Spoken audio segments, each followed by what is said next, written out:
Hey everybody, welcome to the video. This is going to be the first in a series of tier lists I'm going to try to release.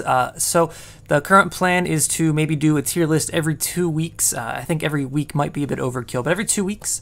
And then every time I release a tier list over on Team Rankstar or wherever it may be, we'll have a video to go alongside it. So you can find, if you're here from that article on Team Rankstar and you found this video because of the link there, hi, I'm the SkiJ. We're going to talk about what you just read and why various decks are where they are. At least in my opinion, obviously it's not a perfect tier list. People are going to disagree with where things go. Maybe something I consider to be tier 3 is tier 1 in their eyes. And, I expect that. I expect there to be some disagreement. That's the beauty of what tier lists really do, is they just give you kind of a basic outline, but you can take it how you want.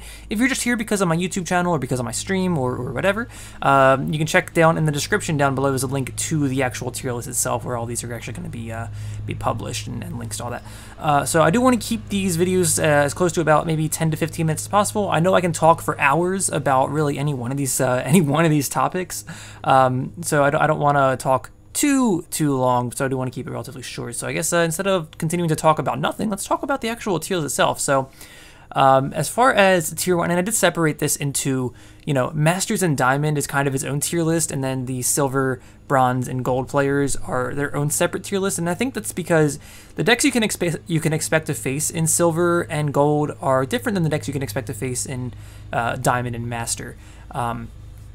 Just based on budget, based on casuality, based on, just a whole bunch of different things. The decks that are good in Silver aren't always going to be good in Master, and vice versa. So I have a tier 1 for Masters / Diamond, and a tier 1 for the other 3 ranks as well. So for tier 1 in Masters and Diamond, I'm going with TJP midrange, Argenport midrange, and Praxis tokens.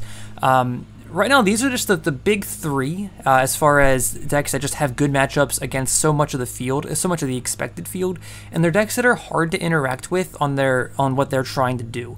TJP midrange has a whole bunch of Aegis, Stand-Togethers, Svetchias. They're really preventing you from interacting with them on a profitable level. Whereas Praxis tokens just swarms you, and it's really hard for a lot of decks to block 5 or 6 different tokens that got buffed by Obelisk or by Rally. It's turn 4 and you're attacking with 6 guys, and I can only block with 2 of them because I curved out with my 1 unit per turn, and you're like rallying with for a whole bunch of damage. So that's why Praxis tokens I have as tier 1 in the Masters, except I actually don't have that in tier 1 in Gold, Silver, and Bronze. I actually have that in tier 1.5. So TJP and Argenport are the same down in the lower ranks, but I have Skycrag as tier 1 up there. Skycrag is a very, very, very popular deck, and I think that a lot of how the tier list in Bronze / like Gold and Silver worked out is the acknowledgement that Skycrag aggro is as popular as it is in those ranks. It's just everywhere.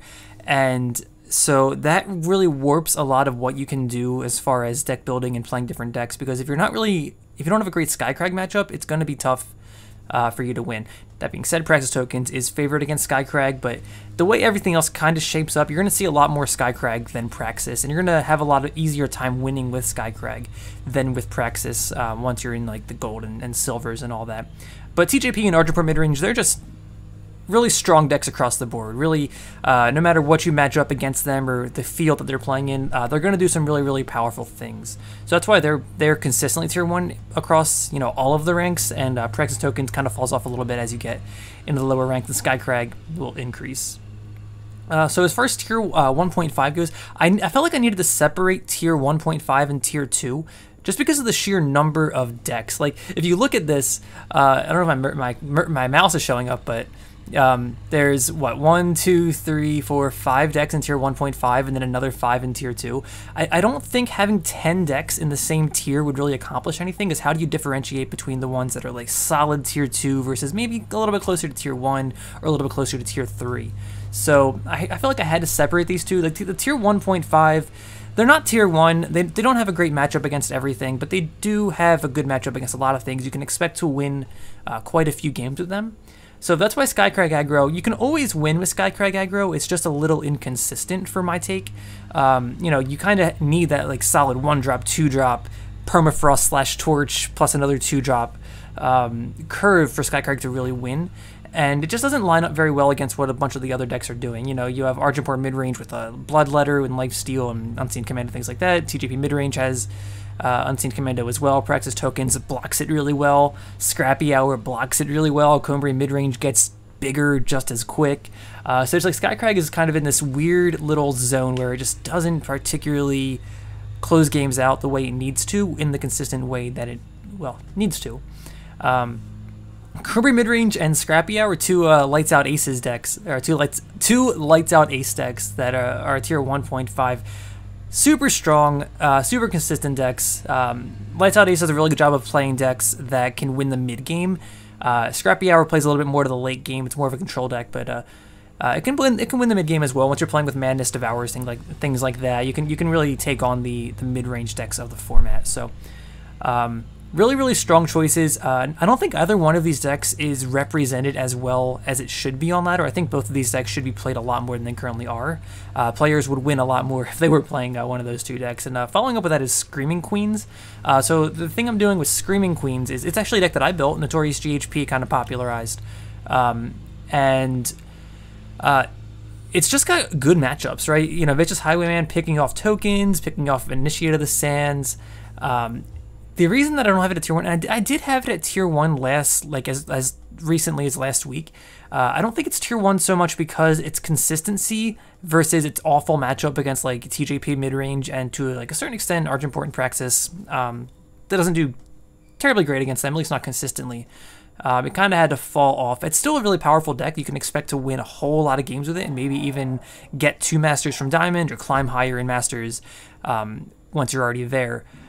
It's just a little inconsistent. The influence doesn't really work out as well as you would hope, but it can do some powerful things. So I definitely want to leave it at tier 1.5. I don't think it's bad enough to be in tier 2 quite yet. I think it is kind of trending down towards that territory, but it can definitely still steal a whole mess of games.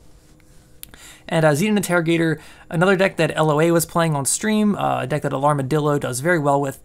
This deck could even be tier 1 once we get the Xenon Crest. Obviously, there's a whole lot of things that are going to change in the process, but the one thing that Xenon Interrogator is missing, because it does everything else extremely well, is influence consistency. It's not always going to be able to get back its Dawnwalkers. It's not always going to be able to play its Interrogator/IN on turn 3.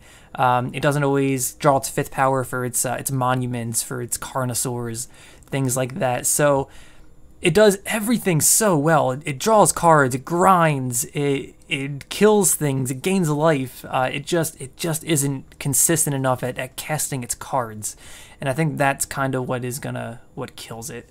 So as far as the tier 1.5 in the lower ranks, I actually have Ikaria Blue up there as a kind of a strong control deck that does very well against a lot of what you can expect to face down there. Getting access to cards like Hailstorm and Runehammer kind of just dominate down in those ranks from my experience. You know, I do this by talking a little bit with people down in those ranks. I've played a couple of games, like my fiance is in silver, so I get to like play, you know, with her account and watch her play and stuff like that. So like I kind of have a general sense of what's going on in silver and gold. You know, obviously I'm not going to be perfect on these. You may see something different than I do, but yeah, a lot of the same things as far as Scrappy Hour goes. I think the Fire Justice Shadow midrange decks, the Whirling Duo Vicious Highwayman decks, actually get randomly a whole lot better in those ranks, and that probably has to do with the how popular aggro is, because once you're messing around with Whirling Duos and Vicious Highwayman, it just ways to gain a whole mess of life. That deck really increases its in how good it is. So that's why it's up tier 1.5, almost tier 1 once you're in gold and like silver, and then I think I have it at tier 3 in master, because it just isn't good against like a lot of the slower, more mid-rangey decks. It's just really good against the aggressive decks, so it's that's why it's so good in the aggressive meta and a little bit worse in the mid-range meta. You know, tier 2, a little bit worse decks. I'm not a huge fan of Ikaria Blue or Felon Control.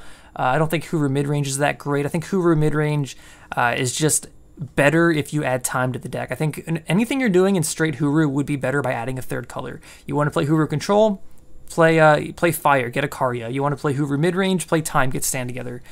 You want to play Hooru whatever, play Shadow and get like Harbinger or whatever. I don't think Hooru does anything by itself that it wouldn't be better by adding a third color. I don't think Straight Hoover really accomplishes too much. That being said, it can do some pretty powerful things. Obviously, Sheltering Rider is a very powerful card. Some versions of these decks play Nostrix, Island. I like them. I think they're fine. I think that they would be better if they were just a third color.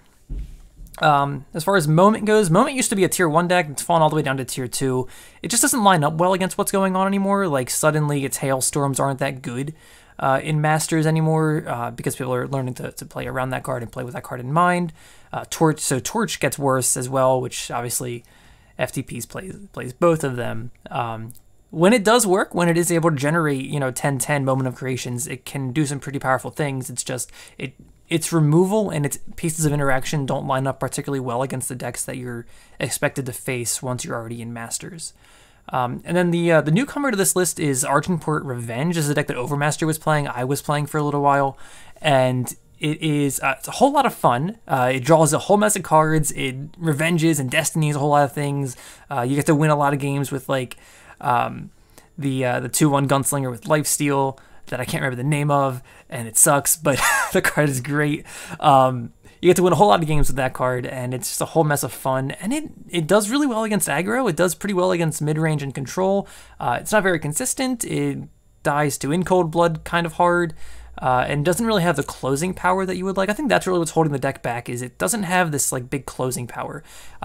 When it draws its Witching Hours and is able to play them, it can close the game out pretty quickly, but without that exact thing happening, it doesn't do a great job. Like, it can stabilize just fine, but then it eventually gets overwhelmed by like the Icarias or whatever, and it becomes really difficult for it to actually close the game out. As far as the Bronze, Gold, Silver metagame, Rakano Plate is a lot more prevalent there. Whirling Duo, like I said before, is a lot better in that metagame than it is in the Masters one. Kind of the same thing. Like Screaming Queens, the lifesteal from like Vicious Highwayman is fine, but doesn't line up as well as it does in maybe Masters. Felon Control, like I said, Hailstorm is very, very good in this type of metagame. So once you're playing Hailstorm against all the aggro decks and all that, Felon Control gets a little bit better. You're playing Black Sky Harbinger, you're playing Champion of Cunning. People, it seems, in like Silver and that general area, Gold and Bronze, don't actually know how to play against Felon Control in a great way, and I think that's why it's actually that higher here than it would be in the other tier list. Is people who don't have much experience playing against Felon Control will make a whole lot of play mistakes against it. They'll play around too many things that they don't need to be playing around, or they'll waste things on things they don't need to waste things on. There's only a couple of cards in Felon that really matter. Champion of Cunning and Black Sky Harbinger come to mind. Sometimes in Feast Caller as well, but as far as Felon goes in the lower ranks, if you're playing Felon at a reasonable level, most people are going to make a whole lot of play mistakes against you, and you can just kind of capitalize on that. So that's why I think that Felon is better in the lower ranks, just because people make play mistakes in the lower ranks. It's just kind of the nature of how it works. Argenport Revenge, kind of the same thing as before, as in the other rank. It's just solid deck, but little inconsistent, little weak at closing the game out. So, tier 3, I got the aggressive decks of the format in Masters, Stone Scar, Rakano, and FJS Midrange. What can I say? Hailstorm is a card that keeps showing up in every deck list ever, and I don't know what you expect to do when you're playing a whole bunch of Champion of Chaoses and Whirling Duos and things like that. It just doesn't line up particularly well against the meta. These are all very strong decks. Sentinel Reanimator is kind of the exception to that rule, of course. Like, Sentinel Reanimator is a deck that can do some really powerful things just inconsistently. It's tier 3 for that reason. The other 3 are just tier 3 because Hailstorm exists, and it's really tough for either of those decks or any of those decks to really beat Hailstorm in a reasonable way. Over in tier 3, this is where everything is. And I think the reason that I ended up doing this, I actually forgot to get a deck list for Spellcrag down here. I can copy and paste that. I'll find it. But anyway, so I think the reason I have so many things at tier 3 in the Silver section is because everything just seems to fold. And like I said, I've played some games down in like Silver and Gold, and it just seems like no matter what I do, I'm gonna get like run over by the Skycrag deck or the Ikaria Blue deck, and it just seems like something about being down there makes you just feel like helpless, I guess. And a lot of these decks do kind of suffer from this, like, you need things to go right for you to really win. And if they aren't going right, it's going to be really tough. Like, I couldn't win a game with Xenon Interrogator when I was playing in Gold 1 the other day, or Gold, I think it was Gold 3, on Melissa's account. I couldn't win a game with the Xenon Interrogator, and Stone Scar aggro just like folds to Hailstorm, and Conebrain midrange just gets like eaten alive by like Harsh Rules. Like, it was just a whole mess of like trying different decks and just like getting run over by the tier 1 and 2, like 1.5 decks that everyone else was playing. And I don't know what it is about being down there, but it was, I don't know. It was but yeah, generally these are decks that fold kind of hard to Hailstorm. These are decks that kind of fold really hard to Harsh Rule. And decks that just don't really have the kind of punch or the consistency to really make me feel confident that I would be able to climb. If I was in Gold right now and trying to get up to Diamond, these decks are ones that I would feel very uncomfortable trying to play, because I just feel like they are super matchup dependent or super draw dependent and just lack the power needed to really push through. And that's kind of how I feel about these 6 decks as a whole. And now we're on to like the tier 4, otherwise known as like the don't play these decks tier. These are decks that just don't do anything particularly well. You know, Spellcrag is a fun deck, but it's really hard to win with Spellcrag. You need a very specific draw. When you're trying to do Spellcrag things like play your Wisdom of the Elders, play your Caleb's, that's when you lose. You win with Spellcrag when you play your aggressive Yetis and have like Island's Intervention available. So in a lot of ways, Spellcrag is just a worse... It's Skycrag aggro that is worse because it doesn't always do Skycrag aggro things. Sometimes it tries to do mid-range things and loses because of it. Huru Nostrix Porter is just weak because you need to draw a 2-card combo and it's turn 7 and you're probably already behind and it's a whole mess. JPS Unitless Control is just awful. You're not playing units, so I don't actually understand how you interact. You lose because you're playing Rain of Frogs and you can't kill the frogs. It's just a bad deck, and don't play that. Kind of the same thing with Temporal Distortion. It just doesn't really interact on a level that you need to interact on as quickly as you need to interact. You just don't have the ability to, like, and it's weird because you're playing like JPS Unitless Control and TJP Temporal Distortion. They're these decks that just are. They should interact so well with everything. It's just because they're playing all this card draw. The issue is you can kill all of your opponent's things using all of your kill spells, and then you draw more cards, but at some point you don't have any more kill spells and your opponent does have more units. Generally it's because you're giving them more units by playing Rain of Frogs, which is a huge mistake, but people do it anyway. So, I don't know. Not a huge fan of either of those decks. If you want to play Control, play Chalice, which isn't even on this list. Play Feln, play something that has units, because you not being able to block is so much worse than blanking a couple of cards in your opponent's deck. So, you know, kind of the same thing going on in tier 4 down in the other ones. You know, the same things, except Spellcrag improves a tier down there because people sometimes don't know how to play against it. So, yeah, I know, and maybe I breezed through this a little bit. You know, we're 20 minutes almost into my recording, so I don't know, maybe I didn't go that quickly, but yeah, I hope you guys found this informative. Let me know what you guys would have liked to see from the tier list, from the video, what you disagree with. You know, do you guys think Ikaria Blue is tier 1, or do you think it's tier 4? Let me know where you guys think that I'm wrong. I would love to hear it. Obviously, tier lists are great because they are subjective. Nobody has all of the data to really make it a perfect, this is exactly tier 1, this is exactly tier 2. So it's all subjective, and I hope you guys can take my opinions and mold that into your own opinions and see where, you know, like, see where we line up, where we're different, and maybe make your own conclusions. So, yeah. Thanks everyone so much for watching. We'd love to hear from you in the comments below. We'd love to see you subscribe to the channel, like the video, follow me on Twitch, do all that good stuff. You guys have a wonderful week, and I'll see you again next time.